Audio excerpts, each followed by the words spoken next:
Hey chaps and chapters, let's talk about the notion of robo-dogs and AI pets today. Lately, I've been getting ads for robo-dogs, which is partly weird because I don't watch huge YouTube videos, dog videos. This has got me thinking, how long until we replace our furry friends with robotic companions? I propose not too long for many. And I've got solid grounds on which to base this. Unlike humans, where because of our assumed consciousness principle, we can reasonably guess or even model how someone else is feeling and why someone else is doing the thing they're doing. We can understand someone's behavior with a bit more depth because of the shared architecture. We can even understand subjectivity to a large degree, again, because of these similarities. With dogs, we just do not have a good model because of substantial differences between our architectures, because of the lack of language and the brain structure, because of the and because of the limits of the architecture of a dog's brain, with limits, natural limits on the range and depth of emotions it could feel, which could mean that some of the emotions that we might think they might feel, they might actually never feel those emotions. For all we know, a dog might be biological automatons that learns that staying with humans, wagging their tails, jumping with joy, gets them what they need for survival. They might have figured out how gullible humans are, and they might have figured out that humans can take these actions as proof of love or affection, which can get them what they want. Sure, I could be wrong about this, and they may harbor a deep love for humans, just the way the category, the kind that we have for our families and friends, but I strongly suspect not. They are too far from us evolutionarily, and too close to wolves to have the kinds of impulses that we project onto them. We are prone to anthropomorphizing pets, especially dogs, because we have no other model of being existing in the world than the one that we live in and under and with. It's wagging its tail at you might not be happiness of seeing you. It might simply be a mere instinct of associating that action with a high likelihood of getting food and getting security and gaining confidence of its human. Even as I say this, I hear some of you thinking that even humans could very well be driven by selfish impulses, and they are. Even your most precious of relationships are founded at the level of biology on a transactional nature, sex, safety, emotional comfort, and succor, and more. For partners, partnership, couple relationships, and things like security, food, nourishment, emotional comfort, and more for parental child bonds from the progeny's perspective, and passing on the gene successfully from the parent's perspective. And other relationships would have similar elements, like with friends, you would have elements of groups for support and for protection and help in times of need. For example, in the hunting gatherer days, having larger groups would make it more likely for you to actually be successful in your pursuit of getting food. And we've got modern day equivalents of that now, because most people are not ardent, they need other people. They don't have necessarily to rely on other people, but they still need people in different occasions, or different scenarios. And having a larger group, having friends or labeled friends can be useful, right? And there are other elements, but these. So this is one way of looking at it, and as true as this might be, and it could be true, it is a very cynical way of looking at human relationships, and one I'm personally very averse to.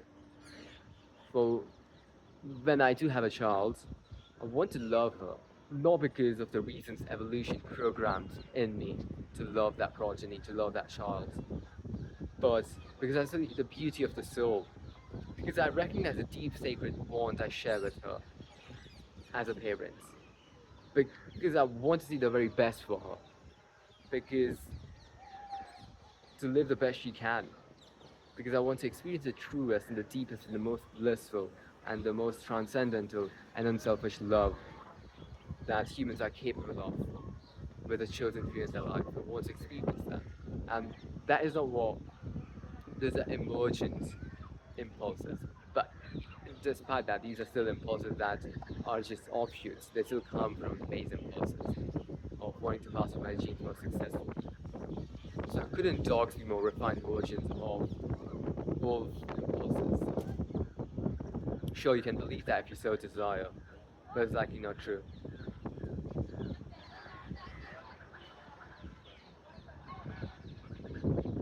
And it's far easier to notice that for dogs than it's for human relationships, which is what makes us believe that that's not true for dogs and other pets for that matter. With this backdrop, let's now consider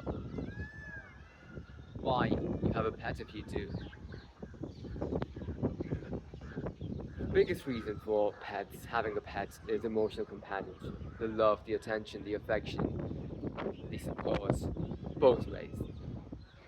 The practical reasons too, for many status symbol, protection, herding, for many it is to alleviate loneliness. And there are loads of other reasons, like having a sense of purpose by caring for a pet, caring for an actual life form, a complex life form, entertainment and fun. You know, they can do that stuff and they can make people happy by doing the things that they do. Stress relief is a big one for lots of people. Teaching responsibility to kids or even to yourself if you want to have a child in the future is a pretty good training ground. Comes with a lot less responsibility but allows you to evaluate whether you're the right fit to be a parent. The point of that we notice here is that we have pets not because there was a commandment which said that thou shalt have pets. It's because there are jobs to be done that they fulfill. And these jobs to be done range from providing succor, providing comfort, alleviating loneliness, and helping keeping the keeping the pet owner busy in something that they might think as useful or meaningful. The big question that we got to grasp over here is, what if we did have an alternative that could perform all these tasks, all these duties, and do so far better without all the filth and all the smell that comes with a pet, all the maintenance that goes into having a pet, all the stuff that pet owners have to deal with. I think that most people would prefer not to deal with. I present to you Unitree and its brethren, an AI dog designed to be and do all a dog can do and be probably do more. This, in its current state itself, might suffice for a lot of people, with a lower cost, obviously. But for a sizable chunk of people, they would want more. They would need the real stuff, or something which is as close to the real stuff as possible, so as to make the difference between the real stuff and the artificial stuff vanish. And guess what? We'll have that soon enough too, with the leaps that we've been making in micro expressions, in reinforcement learning, in creating lifelike synthetic materials, be it fur, be it skin, being able to reproduce dog-like mannerisms and behaviors, and being able to stimulate a dog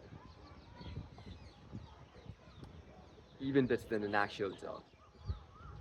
And that is a very pertinent point. You don't care about your dog.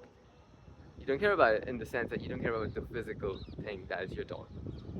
You've got a notion of the dog in your mind, and that notion is built of the actions, the expressions, the behaviors which come from the dog's mind. And the actual physical manifestation is the dog. And we need, as people living in a physical world, we need physical manifestations.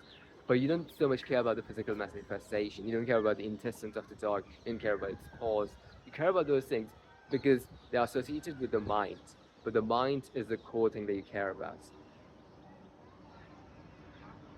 Very soon we'll be able to replicate both the mind and the body to a degree of difference as negligible. What happens then? Interesting question to ponder upon. The future of robo-dogs is crystal clear. They're going to have an increased level of realism, as I mentioned, there's going to be no degree of difference between, unless you cut the dog open, you won't be able to tell a dog. It will be a kind of a Turing test for dogs. You won't be able to tell a dog apart from a human. You simply won't, and that's going to happen within the next 15 years. It's going to be more and more advanced AI, which again makes the dog more intelligent, more responsive, allows you to do and be more than your dog could ever do. And it could be used for new applications. In the future, you could have a robo-dog alongside your real dog, and the robo-dog's job in phase one would be to observe your real dog, learn from the mannerisms, learn the expressions, and replicate them, become that dog, such that when your dog passes away, your period of grief is not going to be lasting more than a few days because you've got the exact replica of your dog waiting for you once your dog kicks the bucket. And this future, or this version of the future, is quite disturbing to humans. I do not want to see this being normalized for human relationships. It would be tragic to see this. It could be very effective for certain use cases. I want that this to be implemented for those few use cases, but this also has the potential to be implemented at a large scale, societal scale. I don't think that would be a good thing for us. And that is very obvious.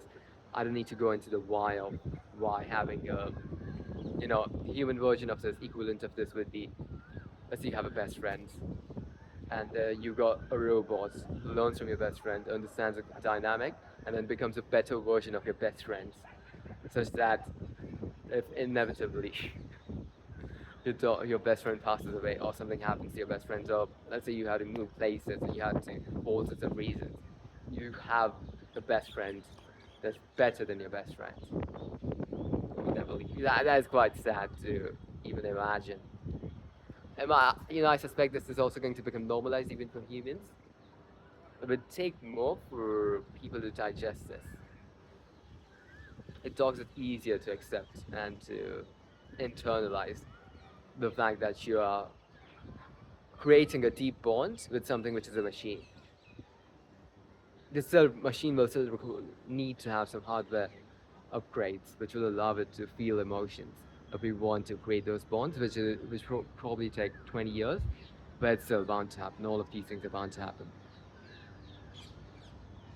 There are, historically speaking, we have seen the kinds of bonds that humans can create with dogs or with other objects, even inanimate objects, houses, cars,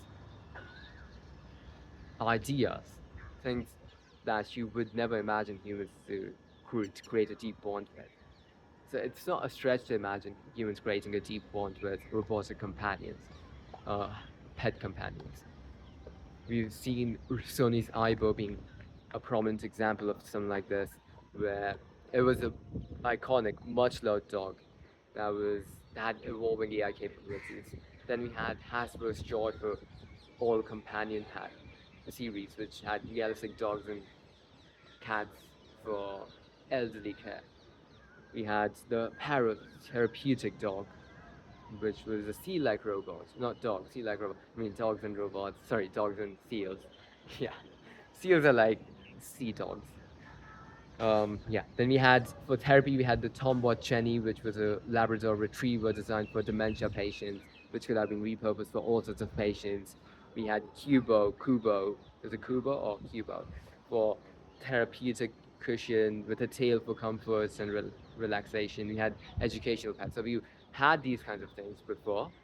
It's just that they're on the verge of exploding into the mainstream because of just how better these mannerisms, these expressions have become, and the materials of that matter, and the robotic movements, right? Because you don't want your dog to be walking as if it's walking in the uncanny valley, right? With its,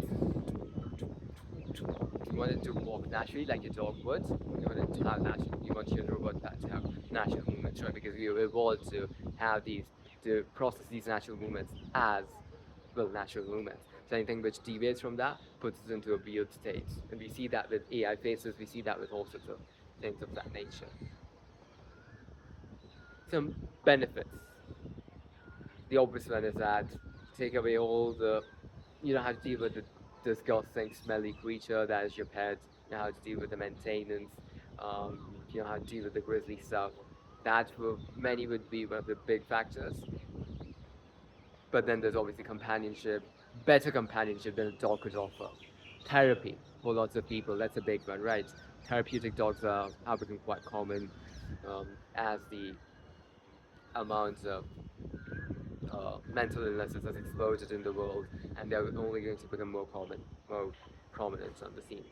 Education for children, all right, having robotic companions which make it easier for kids to learn, to engage in play, creative play, and other sorts of play activities. Entertainment, and this could be for children and adults alike. Because again, adults, a lot of people use dogs as a crutch for escapism, right? Because life is too stressful, and they need, even if it's not so stressful, people have to find ways to pass time. And dogs, with their antiques, they seem to be just enough for lots of people to want to engage with them, to want to devote lots of time with dogs. So if you can imagine a better play companion, a better entertainment companion, surely that's going to be a big one. And all these things, like therapy, entertainment, education, all of these things, the iteration of robo-dogs would be far better than what any dog could offer.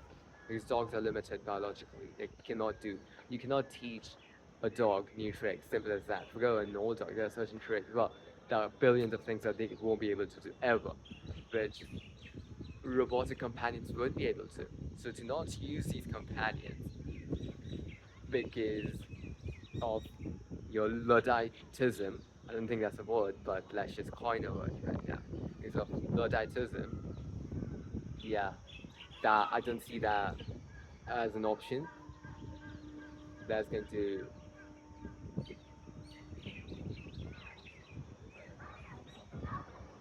huh, I don't see that as an option which people are going to fall in love with. The obvious drawbacks, one is a big one, the cost, right? You can get a dog for a few $100, while these ones currently cost, actually, unitary probably is a few $100. So the cost, I wouldn't call the cost factor too significant because your dog, you have to feed it food every day. The only thing that you have to feed your robo dog is electricity. So even if a robo dog costs $1,000, or let's say $5,000, if you're a middle class person living in New York, you're probably spending $5,000 on your dog as it is. And then if you go out, there are so many limitations. You can't go out. If you want to travel, you have to find a person, you have to find a keeper for your dog, or you have to find a kennel for your dog. You have to spend more money. You have to rely on other people to take care of your dog. And if you care too much, if you're too one of those people who cannot leave the dogs with other people because they don't trust other people to treat the dog the way they want their dog to be treated. You have this huge burden, this huge stress in your heart when you're away from your dog. Right, having a robot dog takes away from all of that because you can just keep it in your home, provides more safety, more security. If you are actually, that's a very personal point for certain kinds of people who, let's think of the rural American people, right? Lots of them have big dogs like huskies and, well, yeah, huskies are a popular breed in rural America and in places, remote places, right? In these places, you wouldn't want to have a Chihuahua or a Pomeranian or a Labradoodle, right? These dogs just wouldn't do. Because if your house gets broken into, these dogs are as good as nothing. Well, having a robo dog who's super intelligent, it's not going to be super intelligent, but I'm just saying relative to these stupid, dumb dogs, it is going to be super intelligent. The degree of difference between these dogs, your biological dogs, and robotic dogs is going to be the difference between us and chimpanzees. Actually, invert that, but us and chimpanzees. So that's the world that we are about to inhabit. So cost is actually not a big concern. I would probably remove that.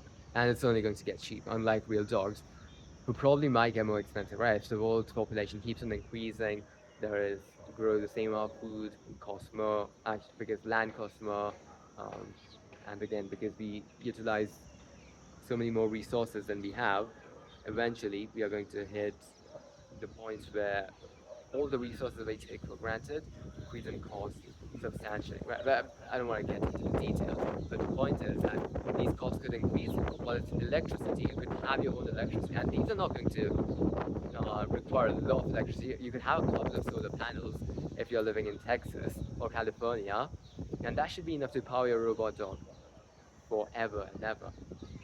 So cost is not an issue. The limited emotional connection, now that's a big concern, which is they will not provide the same emotional connection as a real pet. The way this might work is that there might be something about the bond with a biological being that might spark certain things in our brain chemistry.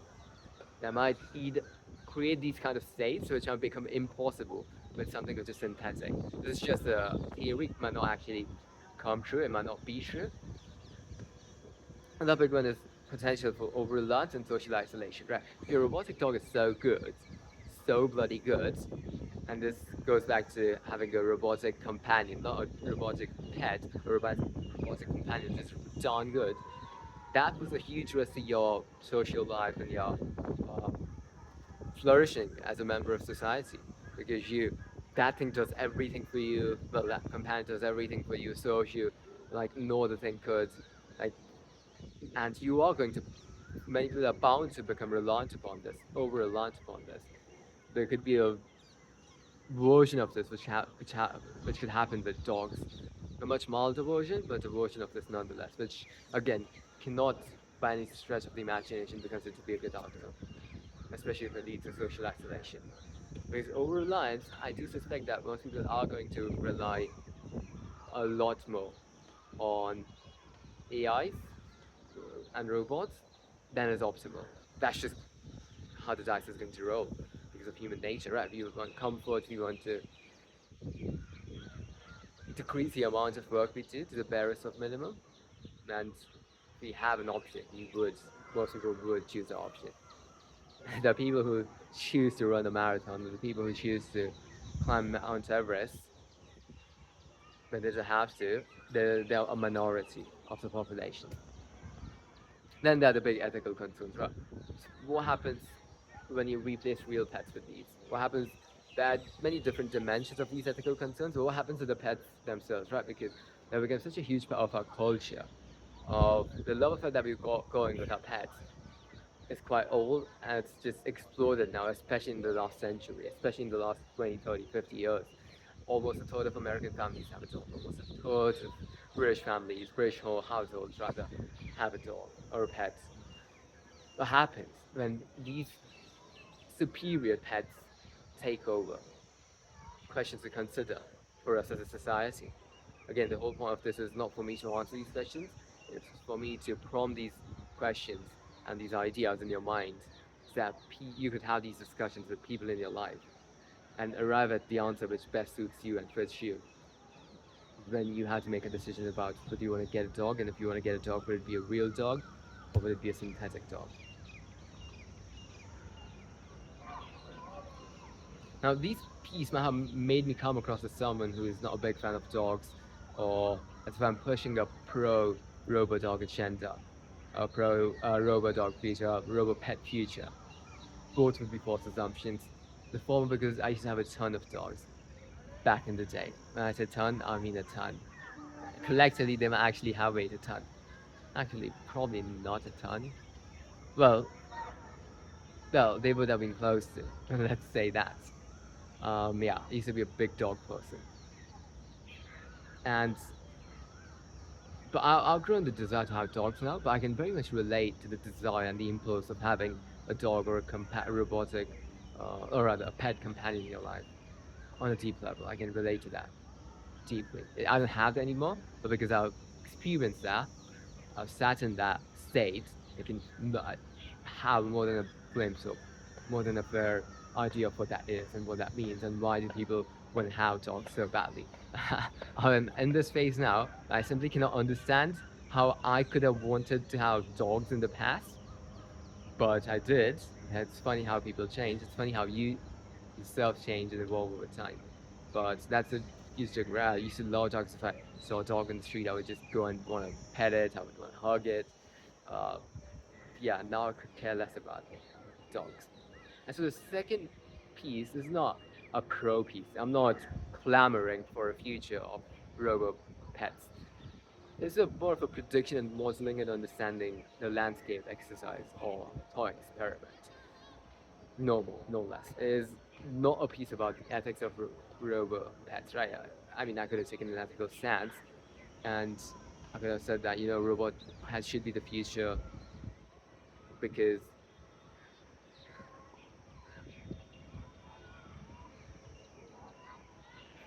because they could help reduce animal abandonment. They could reduce animal suffering because so many dogs, so many pets that suffer. It could provide companionship for those who would be unable to care for pets. It would be able to go above and beyond what a pet could. Again, amplifying the impact of having a pet in your life. So those could have been some of the positions I could have taken. I could have also taken the position against, which is you devalue life by having robot pets because that's not life. It could become life, it could become sentient life, but it's not life at the moment. So this could be more of a time. Well, I mean, all these are in a way time sensitive, as this could be particularly time sensitive, and it could be time dependent, context dependent. Then it could be about you could raise questions about concerns about disrupting or hindering the human-animal bond, just as robotic companions would hinder the human-human bonds. Because how ethical concerns about creating these emotional attachments to machines who might have, who might be able to, who might want to wield, or not want to, but who could wield manipulative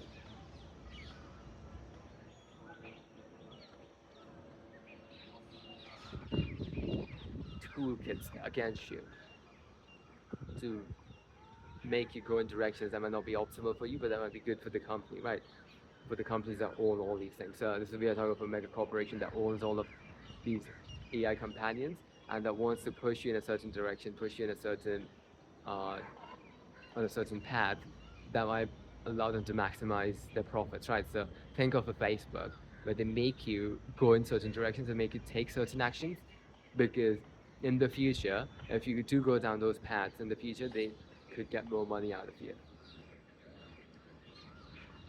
But I have not taken an ethical stance. I have not taken a pro or against stance, because again, this is just to make the listener ponder about the implications, ponder the actuality of having a dog, robot dog.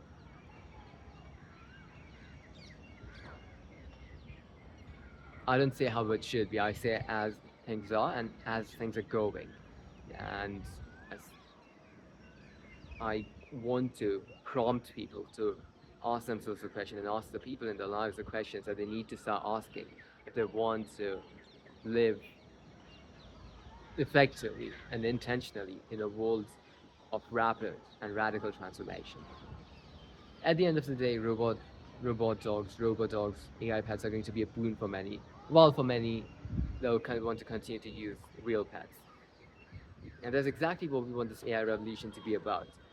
Providing more choice to people, but also more freedom. The choice comes freedom, but that's a separate category. They can choose the path that best fits them in light of all the plethora of choices.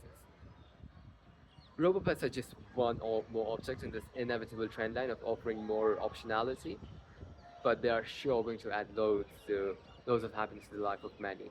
And which is what this whole game, this whole experiment, human experiment has been about. With that, I thank you for your time and I'll see you soon. Cheerio.